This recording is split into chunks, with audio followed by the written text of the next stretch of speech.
అరుణాచలం. ఈ పేరు వినగానే శివస్పర్శ నిజంగానే మనకు తెలిసిందా? అన్నింటినీ పక్కన పెట్టి శివనామస్మరణ మాత్రమే మనకు వినిపిస్తుందా అనే ఆలోచనలు మొదలవుతాయి.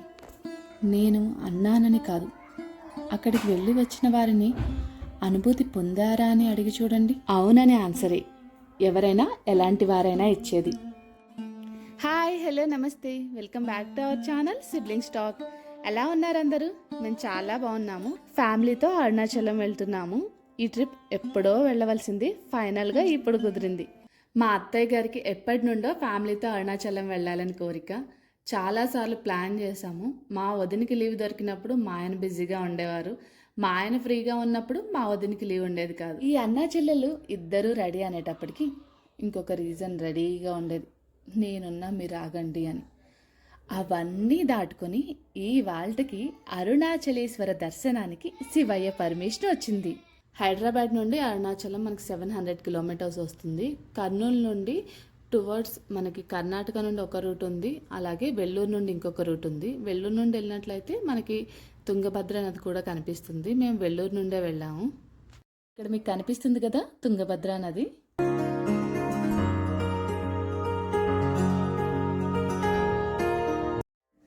చుట్టూ ప్రకృతి, దేనినైనా హీల్ చేయగలను అని చెప్పి నేచర్, ఇవన్నీ తీసుకువెళ్ళే దారి గొప్ప ఆధ్యాత్మిక శిఖరమే అరుణాచలం.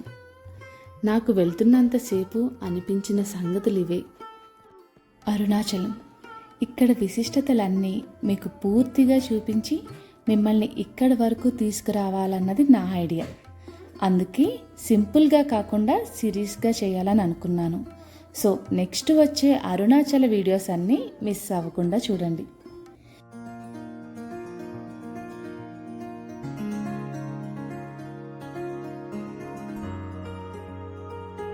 మేము అరుణాచలం వెళ్ళేసరికి 3 అలా అయింది.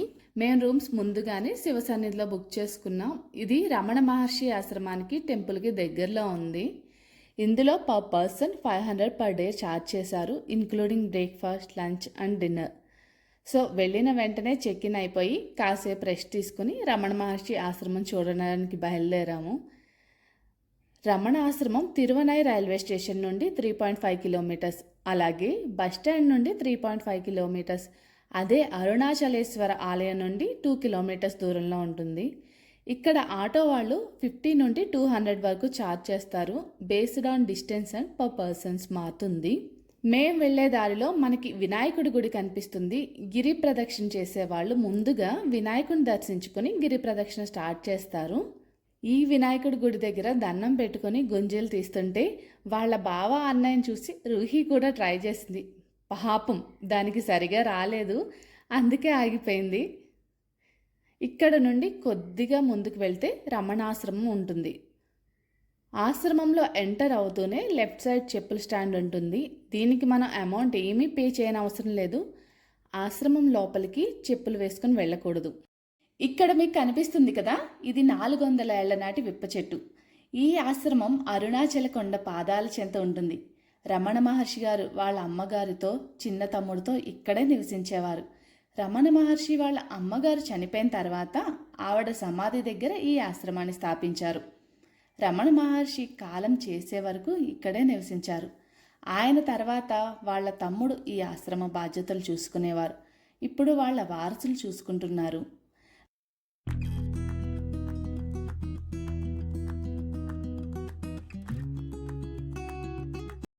ఇదే రమణాశ్రమం ఆఫీస్.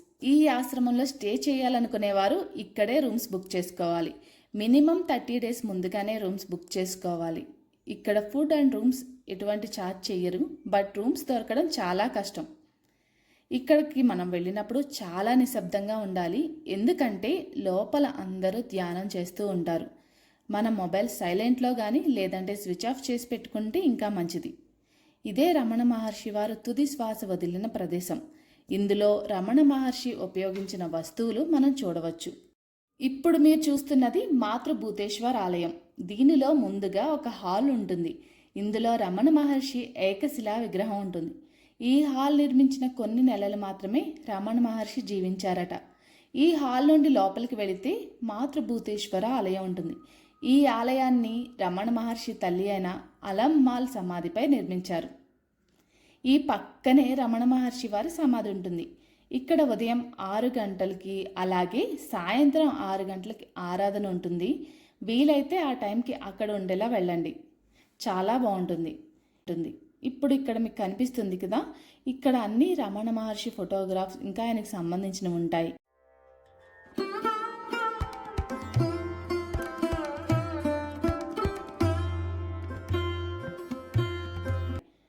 ఇక్కడ నుండి బయటకు వెళితే ఒక పురాతన బావి ఉంటుంది.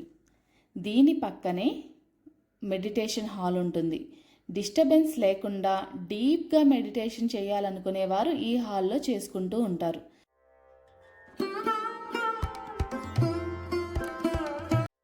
రమణాశ్రమం సందర్శించడం ఒక గొప్ప అనుభూతి, మాటల్లో చెప్పలేము. ఇక్కడికి వచ్చి అనుభూతి చెందాలి అంతే.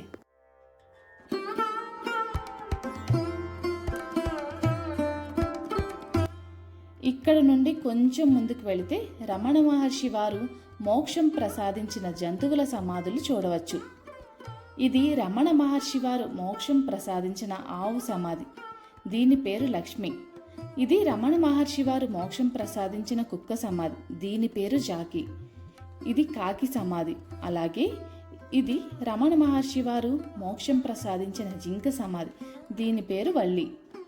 ఇక్కడ నుండి కొద్దిగా ముందుకు వెళితే ఇక్కడ మరికొన్ని సమాధులు కనిపిస్తాయి. ఇక్కడ మీకు చిన్న గేట్ కనిపిస్తుంది కదా, ఇది విరూపాక్ష గృహ మరియు స్కందాశ్రమానికి వెళ్లే మార్గం. దీని టైమింగ్స్ మార్నింగ్ 8:15 నుండి సాయంత్రం 4:30 వరకు మాత్రమే.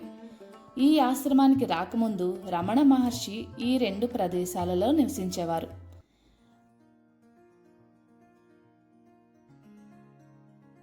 ఇక్కడ నుండి రైట్ సైడ్కి వెళ్తూ ఉంటే మనకి లైబ్రరీ కనిపిస్తుంది. కొద్దిగా ముందుకు వెళ్తే వేద పాఠశాల ఉంటుంది. వాళ్ళు ఉండడానికి రూమ్స్ కూడా ఇక్కడే ఉంటాయి. ఇక్కడ మీకు కనిపిస్తుంది కదా, ఇదే భోజనశాల. ఇక్కడ నుండి మనం వెళ్ళేటప్పుడు మనకి గోశాల కనిపిస్తుంది, అది కూడా చూద్దాం రండి.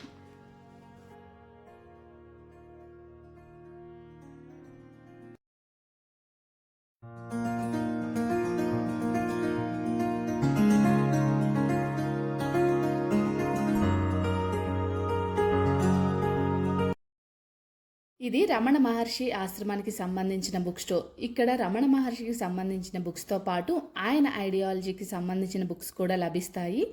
ఈవినింగ్ 6 వరకే ఓపెన్ ఉంటుంది. మేము ముందు రోజు వచ్చినప్పుడు ఆశ్రమం సందర్శించుకుని వచ్చే టైంకి ఇది క్లోజ్ అయిపోయింది.